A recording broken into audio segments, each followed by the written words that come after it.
1 अप्रैल 1937 जब भारत में लोगों ने सुबह का अखबार उठाया तो कई लोग गम और गुस्से से भर गए। अंग्रेजों के एक कानून ने रातों रात उनके देश का एक बहुत बड़ा और अहम हिस्सा उनसे छीन लिया। ये कहानी है उस कानून की जिसने सिर्फ एक नक्शा नहीं बदला बल्कि दो देशों की किस्मत हमेशा हमेशा के लिए लिख दी। ये कहानी है गवर्नमेंट ऑफ बर्मा एक्ट 1935। नमस्ते और हमारे चैनल में आपका स्वागत है। आज हम इतिहास का वो पन्ना पलटेंगे जिसे अक्सर भारत की आज़ादी की बड़ी कहानी में भुला दिया जाता है। ये कहानी है बर्मा की, जिसे आज हम म्यांमार के नाम से जानते हैं। एक ऐसा देश जो दशकों तक ब्रिटिश भारत का हिस्सा था, लेकिन फिर एक दिन अचानक अलग हो गया। तो सवाल उठता है, आखिर ऐसा क्यों हुआ? वो कौन सी वजह थी जिनके चलते अंग्रेजों ने यह फैसला लिया? क्या बर्मा के लोग सच में भारत से अलग होना चाहते थे, या ये भी अंग्रेजों की फूट डालो और राज करो की नीति का एक और खतरनाक अध्याय था? इन सभी सवालों के जवाब जानने के लिए हमें वक्त में पीछे चलना हो, उस दौर में जब बर्मा और भारत की तकदीर एक साथ लिखी जा रही थी। आज जब हम भारत का नक्शा देखते हैं तो म्यांमार एक पड़ोसी देश नजर आता है, लेकिन एक वक्त था जब बर्मा ब्रिटिश इंडिया का एक प्रांत हुआ करता था, ठीक वैसे ही जैसे बंगाल, पंजाब या मद्रास। पर यह रिश्ता कैसे बना? क्या यह कोई स्वाभाविक मिलन था? बिल्कुल नहीं। यह रिश्ता बना था बारूद, तलवार और ब्रिटिश साम्राज्यवाद की जबरदस्त भूख से। इस कहानी की शुरुआत होती है 19वीं सदी में। उस समय बर्मा पर कोनबोंग राजवंश का राज था। यह एक ताकतवर साम्राज्य था जिसकी सीमाएं ब्रिटिश भारत के प्रभाव वाले इलाकों, खासकर असम और मणिपुर से टकराने लगी थी। अंग्रेज, जो उस वक्त तक भारत के एक बड़े हिस्से पर कब्जा जमा चुके थे, उन्हें अपने पूरब में एक और ताकतवर साम्राज्य का उदय बिल्कुल रास नहीं आ रहा था। इसी टकराव का नतीजा थे 3 भयानक युद्ध, जिन्हें एंग्लो बर्मी युद्धों के नाम से जाना जाता है। पहला एंग्लो बर्मी युद्ध 1824 से 1826 तक चला। इस युद्ध के बाद बर्मा को असम, मणिपुर और अराकन जैसे बड़े इलाकों अंग्रेजों को सौंपने पड़े। यह बर्मा के लिए एक बहुत बड़ा झटका और उसके पतन की शुरुआत थी। लेकिन अंग्रेजों की भूख शांत नहीं हुई थी। उन्हें बर्मा के बेशकीमती सागौन के जंगलों पर पूरा कंट्रोल चाहिए था। इसी लालच ने 1852 में दूसरे एंग्लो बर्मी युद्ध को जन्म दिया। इस बार अंग्रेजों ने निचले बर्मा पर कब्जा कर लिया, जिसमें रंगून, आज का यांगून जैसा जरूरी बंदरगाह भी शामिल था। और फिर आया तीसरा और आखिरी एंग्लो बर्मी युद्ध 1885 में। अंग्रेजों ने बहाना बनाया कि बर्मा के राजा थिवा फ्रांसीसियों से मिल रहे हैं और उन्होंने बर्मा पर हमला कर दिया है। राजा थिवा को गिरफ्तार कर भारत के रत्नागिरी में देश निकाला दे दिया गया और पूरे बर्मा का ब्रिटिश भारत में विलय कर लिया गया। 1 जनवरी 1886 को बर्मा को आधिकारिक तौर पर ब्रिटिश भारत का एक प्रांत घोषित कर दिया गया। यह कोई सांस्कृतिक मिलन नहीं थी, बल्कि एक सैन्य जीत थी। अंग्रेजों ने अपने फायदे के लिए बर्मा को भारत से जोड़ दिया था। यहीं से उस असंतोष ने जन्म लिया जो आगे चलकर अलगाव का सबसे बड़ा कारण बना। बर्मा को भारत का हिस्सा तो बना दिया गया, लेकिन ये एक ऐसा बेमेल रिश्ता था जिसमें समय के साथ दरारें गहरी होती चली गई। इस अलगाव के पीछे 3 मुख्य कारण थे: बर्मी राष्ट्रवाद का उदय, भारतीयों के प्रति बढ़ता गुस्सा और अंग्रेजों की शाती राजनीतिक चालें। बर्मी राष्ट्रवाद का उदय। अंग्रेजों ने बर्मा की जमीन पर तो कब्जा कर लिया था, लेकिन वो बर्मी लोगों की पहचान पर कब्जा नहीं कर पाए। बर्मी लोगों की अपनी अलग भाषा थी, संस्कृति थी और सबसे बढ़कर उनका थेरवाद बौद्ध धर्म था, जो उनके समाज की रग रग में बसा था। 20वीं सदी की शुरुआत में बौद्ध भिक्षुओं के नेतृत्व में एक राष्ट्रवादी आंदोलन ने जन्म लिया। बर्मा बर्मी लोगों के लिए का नारा बुलंद होने लगा। इसी दौर में अंग्रेजों ने भारतीय स्वतंत्रता सेनानियों को सजा देने के लिए बर्मा की जेलों का इस्तेमाल करना शुरू किया। मांडले जेल भारतीय क्रांतिकारियों के लिए एक दूसरे काला पानी जैसी बन गई थी। लोकमान्य बाल गंगाधर तिलक को 1908 से 1914 तक यहीं कैद में रखा गया था और इसी दौरान उन्होंने गीता रहस्य जैसा महान ग्रंथ लिखा। बाद में सुभाष चंद्र बोस और लाला लाजपत राय जैसे नेताओं को भी मांडले में बंदी बनाकर रखा गया।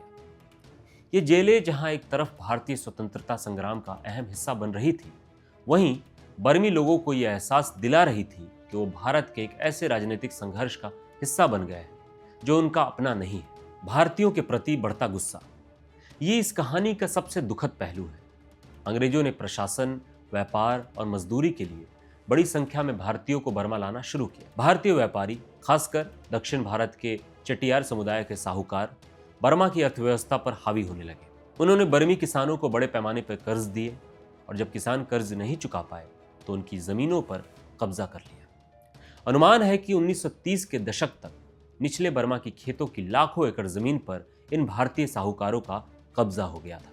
इसके अलावा मजदूरी के लिए लाखों भारतीय लाए गए। रंगून शहर एक भारतीय शहर जैसा दिखने लगा, जहां बर्मी लोग खुद को अजनबी महसूस करने लगे। उन्हें लगा कि भारतीय बाहर से आकर उनकी नौकरियां और उनकी जमीनें छीन रहे हैं। इस तनाव का नतीजा भयानक दंगों के रूप में सामने आया। 1930 और 1938 में बर्मा में भयानक भारत विद्रोही दंगे हुए, जिनमें सैकड़ों लोग मारे गए। इस कड़वाहट ने अलगाव के लिए एक मजबूत जमीन तैयार कर दी। और फिर आया वो राजनीतिक मोड़ जिसने अलगाव को लगभग तय कर दिया। 1927 में अंग्रेजों ने भारत में संवैधानिक सुधारों के लिए साइमन कमीशन बनाया। पूरे भारत में साइमन गो बैक के नारों के साथ इसका जबरदस्त विरोध हुआ, लेकिन बर्मा के राष्ट्रवादी नेताओं ने इसे एक मौके के तौर पर देखा। उन्होंने कमीशन के सामने जोरदार तरीके से बर्मा को भारत से अलग करने की मांग रखी। उन्होंने दलील दी कि बर्मा की संस्कृति, भाषा और नस्ल भारत से बिल्कुल अलग है, इसलिए उसका प्रशासन भारत के साथ नहीं हो सकता। अंग्रेज तो जैसे इसी मौके का इंतजार कर रहे थे। उन्हें लगा कि अगर बर्मा को भारत से अलग कर दिया गया तो भारत का स्वतंत्रता आंदोलन कमजोर पड़ जाएगा। साथ ही वो बर्मा के कीमती तेल, रबर और सागौन के संसाधनों पर अपना सीधा कंट्रोल बनाए रखना चाहते थे। इसलिए 1930 में जब साइमन कमीशन ने अपनी रिपोर्ट पेश की तो उसकी सबसे मुख्य सिफारिशों में से एक थी बर्मा को तुरंत भारत से अलग कर दिया जाए। अंग्रेजों ने इस सिफारिश को हाथों हाथ लिया। हालांकि एक दिखावे के तौर पर 1932 में बर्मा में चुनाव करवाए गए। इस चुनाव में डॉक्टर बा माओ के अलगाव विरोधी गुट को जीत मिली, क्योंकि कई बर्मी नेताओं को डर था कि अलग होने पर अंग्रेज उन्हें कोई अधिकार नहीं देंगे और बर्मा एक क्राउन कॉलोनी बनकर रह जाएगा। लेकिन अंग्रेजों ने जनता की इस राय को पूरी तरह से नकार दिया और अलगाव की प्रक्रिया को आगे बढ़ाया। साइमन कमीशन की सिफारिशों के बाद ब्रिटिश संसद ने भारत के भविष्य के लिए गवर्नमेंट ऑफ इंडिया एक्ट 1935 तैयार किया। लेकिन इसके साथ ही उन्होंने एक और कानून पास किया जिसने इतिहास की धारा को हमेशा के लिए मोड़ दिया, the government of Burma act 1935। ये वही कानून था जिसने बर्मा के भारत से अलग होने पर आखिरी मुहर लगा दी। इस कानून ने क्या किया? औपचारिक अलगाव। इस कानून ने बर्मा को ब्रिटिश भारत से कानूनी और प्रशासनिक तौर पर पूरी तरह अलग कर दिया। अलगाव की तारीख तय हुई 1 अप्रैल 1937। इस तारीख के बाद बर्मा भारत का प्रांत नहीं बल्कि एक अलग क्राउन कॉलोनी बन गया, जिसका शासन सीधे लंदन से होना था। नई सरकार की स्थापना, बर्मा में एक चुनी हुई विधानसभा और कैबिनेट बनाई गई, जिसके मुखिया मुख्यमंत्री बने। डॉक्टर बा माओ बर्मा के पहले मुख्यमंत्री बने। सीमित शक्तियां। कहने को तो ये बर्मा को स्वशासन की ओर ले जा रहा था, लेकिन असल में सत्ता की चाबी अंग्रेजों के हाथ में थी। रक्षा, विदेशी मामले और मुद्रा जैसे सबसे जरूरी विभाग ब्रिटिश गवर्नर के सीधे कंट्रोल में रखे गए। ये एक छलावा था, एक ऐसी आजादी जिसमें असली आजादी थी ही नहीं। अंग्रेजों का असली मकसद क्या था? पर्दे के पीछे अंग्रेजों के मकसद साफ थे। आर्थिक नियंत्रण। बर्मा ऑयल कंपनी के तेल क्षेत्र और सागौन की लकड़ी जैसे बेशकीमती संसाधनों पर अंग्रेज अपना सीधा कंट्रोल चाहते थे। उन्हें डर था कि आजाद भारत की सरकार इन संसाधनों का राष्ट्रीयकरण कर सकती है। बर्मा दक्षिण पूर्व एशिया और चीन का प्रवेश द्वार है। अंग्रेज भारतीय स्वतंत्रता आंदोलन के प्रभाव को बर्मा तक नहीं पहुंचने देना चाहते थे।